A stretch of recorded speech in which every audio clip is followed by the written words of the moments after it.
ইশরাতের চোখে মুখে হালকা ইষ্টিগুড়ি হচ্ছে, তারপর হঠাৎ ঠাড়া পড়ার মতো ঝুমঝুমিয়ে কতগুলো পানি মুখে পড়ল। ইশরাত পিট পিট করে খুলতে যাওয়া চোখে এবার ঈগল পাখির দৃষ্টি দিল, বা পেঁচার মতো বললেও ভুল হবে না। যেন কি হলো তার বোধগম্য নয়।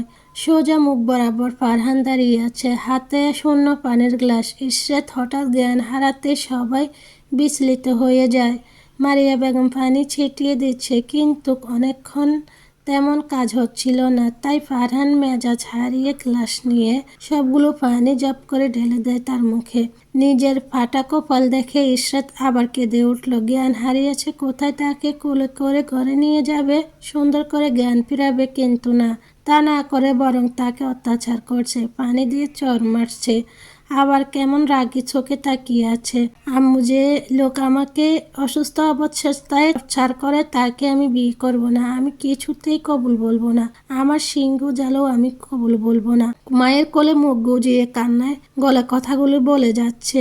গোলাম রাব্বানির চোখ মুখ কুঁচকে মেয়ের পানে তাকিয়ে আছে। ফারহান দৃষ্টি শীতল। মারিয়া বেগম মেয়েকে কোল থেকে উঠাতে উঠাতে বলে, তোমার বিয়ে অলরেডি হয়ে গেছে, তুমি নিজেই কেঁদে কেঁদে 3বার কবুল বলেছ, তাই আর বিয়ে করতে হবে না। ইশরাত এবার আরো জোরে কেঁদে উঠল। শেষ পর্যন্ত সে নাকি আজরাইলকে বিয়ে করলো। গোলাম রাব্বানি এ পর্যায়ে খুব বিরক্ত। মারিয়া, এসব তামাশা শেষ করে ওকে নিয়ে ভেতরে যাও, বাড়ির পোশাক বদলে খাবার খেয়ে রেস্ট নিতে বলো। কথাটা বলে গোলাম রাব্বানি গটগট পায়ে হেঁটে চলে গেল। ফারহান কিন্তু সময় দাঁড়িয়ে তারপর চলে গেল। স্টেজে এখন শুধু ইশরাত, তার মা, ছোট খালা আছে। ইশরাতের অসহায় চোখে বাবার প্রস্থান দিকে তাকিয়ে আছে। প্রস্থানের পরে মারিয়া বেগম মেয়েকে নিয়ে ঘরে যায়। ইশরাত ফ্রেশ হয়ে বাড়ির পোশাক বদলে একটা লং শার্ট টি শার্ট পরে আর একটা প্লাজো পরে ওয়াশরুম থেকে বের হয়। সাদিয়া ওকে পোশাক বদলে এই শাড়িটা পরিয়ে দেয়। মারিয়া বেগম তার ছোট বোনকে একটা লাল সোনালি রঙের জর্জেট শাড়ি ধরিয়ে দেয়। শাড়ি দেখে ইশরাত চিৎকার করে ওঠে, আম্মু শাড়ি কেন? আমি কোনো শাড়ি পরতে পারবো না বলে দিচ্ছি। আমি এই বিয়ে মানি না। এটা কোনো বিয়ে হলো?